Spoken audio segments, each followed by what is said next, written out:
Hai semuanya, Assalamualaikum warahmatullahi wabarakatuh.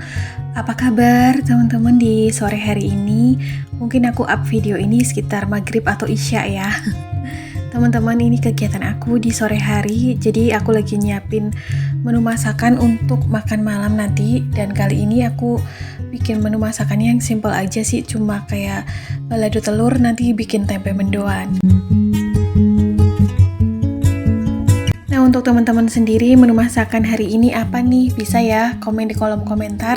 Barangkali menu dari teman-teman bisa jadi rekomendasi buat aku untuk bisa menyajikan menu di esok harinya. Nah, teman-teman, seperti biasa kalau aku bikin telur balado itu pasti setelah direbus aku digoreng lagi ya. Terus ini pakai minyak yang bekas ayam goreng kemarin, gak apa-apa ya, itu ada sisa remahan kayak ayam serundeng gitu. Terus aku goreng, nanti bumbunya biasalah cuma cabai bawang gitu. Menuju akhir bulan, gimana nih keadaan dan kondisi keuangan rumah tangga masing-masing dari kalian? Di sini tuh aku baru sadar ya, menuju akhir bulan memang ada beberapa pos budget yang agak sedikit over budget karena memang banyak pengeluaran tidak terduga.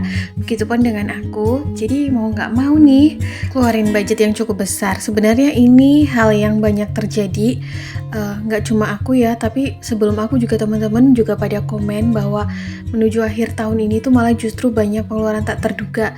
Ada dari majelis yang dari beberapa bulan yang lalu keluar pos budget tidak terduga untuk pengobatan suaminya. Terus juga ada mbak siapa ya yang katanya anaknya sakit gitu ya. Jadi mau nggak mau memang tabungan atau dana darurat ini harus keluar. Begitu pula dengan aku, karena di sini ada kebocoran atau kerusakan pada saluran pipa air PDAM ya. Jadi memang ya peristiwa-peristiwa yang terjadi di dalam hidup kita, terutama untuk pengeluaran tak terduga itu memang terjadi bisa kapan aja dan memang sifatnya kita tidak akan tahu kapan gitu ya teman-teman. Makanya di sini tuh pentingnya bahu-membahu untuk saling mengingatkan dan juga memberikan semangat. Kemarin aku bisa menyemangati teman-teman yang mungkin lagi pengeluarannya lagi banyak, yang pada over budget. Kak Vina juga ya katanya tuh pengeluaran akhir tahun ini over budget gitu, banyak pengeluaran. Gak over budget sih, banyak pengeluaran gitu rata-rata ya. Nah, aku juga ngalami, akhirnya kita senasib mungkin karena memang penghujung tahun ini nggak tahu juga ya, pada ada musimnya aja gitu ya teman-teman. Meskipun dalam setiap bulannya nggak bisa kita catat nih di bulan ini tuh pasti boncos atau di bulan berikutnya tuh pasti surplus gitu, enggak. Cuman ya memang menuju akhir tahun ini kayaknya kita dipaksa untuk lebih disiplin dan juga lebih bersabar gitu ya dalam mengelola keuangan yang kita miliki. Karena semata-mata uang yang keluar ini bukan disengaja atau bukan untuk gaya hidup kita yang impulsif, tapi dikarenakan ya hal atau pengeluaran tidak terduga tersebut yang sifatnya memang darurat dan memang harus dibayar. Oke lah ya teman-teman, kita bersabar dan bersemangat bareng-bareng aja. Nanti di tahun baru insya Allah kita bisa menata keuangan kita dengan lebih baik lagi ya. Aku juga di sini mendoakan kalian. Aku juga berharap teman-teman juga saling mensupport, saling mendoakan aku juga, oke? Apalagi nanti awal tahun langsung berapa bulan langsung masuk Ramadan ya. Dan aku pribadi di sini awal tahun udah harus siap-siap karena nanti insya Allah bulan Ramadan itu jatuh di awal Maret ya kalau nggak salah, atau di akhir Februari, yang mana di bulan Januari aku udah harus siap-siap menyiapkan modal untuk kulaan bahan baku untuk jualan aku. Mungkin juga ada teman-teman di sini yang sama kayak aku punya usaha musiman di bulan Ramadan. Patut disyukuri ya, karena bulan Ramadan adalah bulan yang penuh barokah, yang pada bulan-bulan biasanya mungkin penghasilannya standar, di bulan Ramadan itu bisa meraup keuntungan dengan lebih besar lagi karena memang ya namanya bulan penuh barokah, bulan penuh berkah dan rahmat. Jadi mudah-mudahan teman-teman yang memiliki usaha juga di bulan Ramadan nanti insya Allah bisa melimpah rezekinya, barokah dan dilancarkan segala urusannya. Begitupun dengan aku, insya Allah mudah-mudahan usahanya bisa berjalan dengan lancar. Namun demikian untuk tahun depan aku tuh pengen lebih santai gitu teman-teman dalam menjalani usaha aku, karena pengen lebih khusyuk dan pengen lebih fokus aja ke ibadahnya gitu ya. Karena kan di bulan Ramadan juga berlimpah pahala gitu ya, ada ibadah yang wajib yang harus kita jalani yaitu ibadah puasa. Terus juga bulannya penuh rahmat berkah, jadi kita banyak bisa menimba pahala di situ. Mudah-mudahan yang punya usaha juga seperti aku di bulan Ramadan bisa membagi waktunya dengan baik, dimana kita bisa panen penghasilan juga bisa panen pahala insya Allah.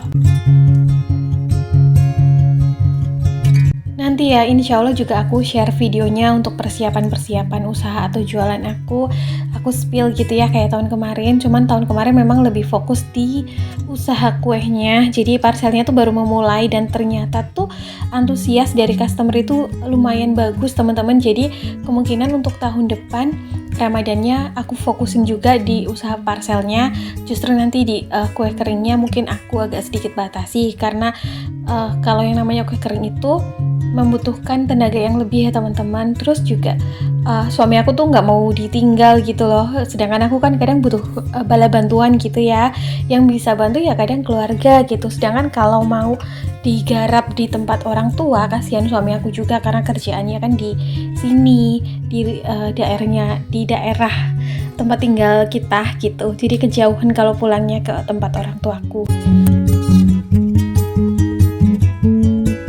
Oh ya teman-teman, di sini juga aku mau membagikan sedikit tips ya supaya kita nggak terlalu syok dan kaget dalam mengatasi pengeluaran tidak terduga, apalagi pengeluarannya itu budgetnya lumayan besar ya. Mungkin di sini ada yang banyak yang komen gitu ya, terutama tuh kayak pengeluaran untuk dana kesehatan meskipun kita memiliki asuransi kesehatan seperti BPJS gitu ya kan.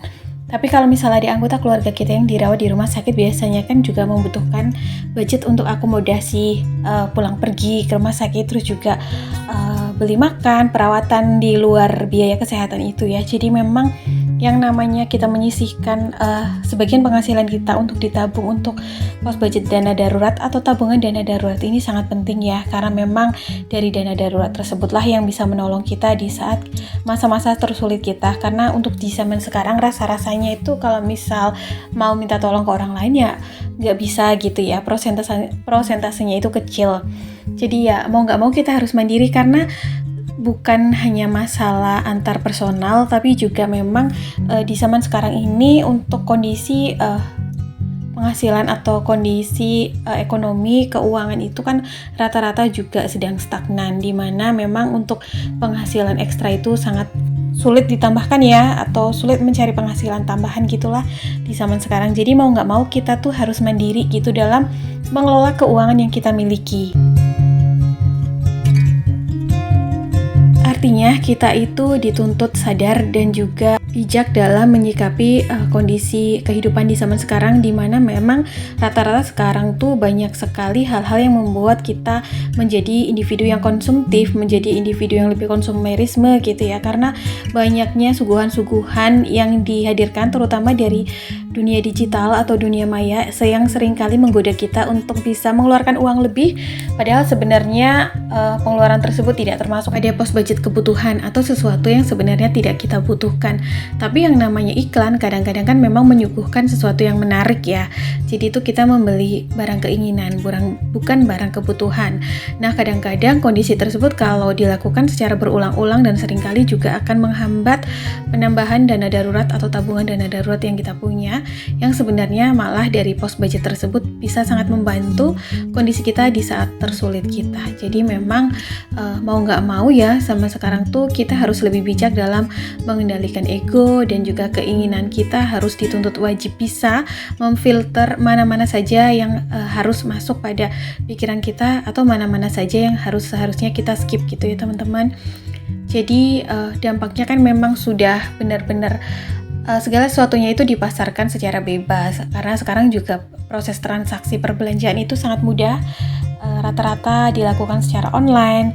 Terus juga aplikasi perbelanjaan juga sudah sangat dimudahkan dengan berbagai macam fasilitas dan juga pembayaran. Jadinya kita tuh di sini benar-benar ya teman-teman sebagai ibu rumah tangga harus saling menguatkan, saling mensupport supaya keuangan yang kita miliki ini tetap aman. Rasa aman dalam keuangan itu adalah dimana dalam satu bulannya bisa cukup, kalau bisa ada sedikit yang bisa disisihkan ya, berapapun itu, berapapun persentasenya. Kalau aku di sini paling bisa menyisihkan 10% 10% di awal ya, teman-teman juga pasti tahu. Tapi kalau misalnya teman-teman mau seperti aku nih, masih kecil nih anggaran yang disisihkan baru 10%, nggak apa-apa. Atau misal lebih diperkecil lagi karena memang kondisinya sekarang mungkin lagi banyak pengeluaran atau lagi banyak PR, atau mungkin nih yang lagi berjuang untuk melunasin hutangnya. Semangat, pokoknya target utamanya adalah lunas hutang supaya nanti keuangan kedepannya bisa lebih enak buat lebih ditata, terus juga untuk menyisihkan tabungan untuk budget dana daruratnya lebih PW gitu ya, lebih bisa menyisihkan lebih besar lagi, mungkin persentasenya bisa dinaikkan. Karena dari dana darurat inilah yang bisa membuat kehidupan kita lebih baik. Sebenarnya dana darurat ini juga bisa kita pakai untuk mewujudkan hal-hal yang kita impikan dari lama ya teman-teman. Mungkin ada dari teman-teman yang pengen nih mewujudkan renovasi rumah atau membeli sesuatu barang yang diinginkan dari lama, itu juga bisa pakai dana darurat. Karena dana darurat atau tabungan ini kan sifatnya bebas ya, dan kita yang punya gitu. Jadi kalau misalnya di tengah jalan misalnya kita menabung dana darurat untuk kepentingan ini, tapi ternyata di tengah jalan tuh ada kepentingan lain yang membutuhkan dana dan kita nggak punya backupan dana lainnya yang mau nggak mau pakai dana darurat tersebut, ya nggak apa-apa teman-teman. Sebenarnya tabungan itu kan memang fungsi utamanya adalah menolong kita. Kalau mungkin tabungan kita belum bisa mewujudkan planning yang A, tapi ternyata di tengah jalan malah dibutuhkan untuk planning yang B, ya kita butuhin, kita pakai aja gitu ya. Masih untung nggak ada dana darurat yang bisa membantu kita.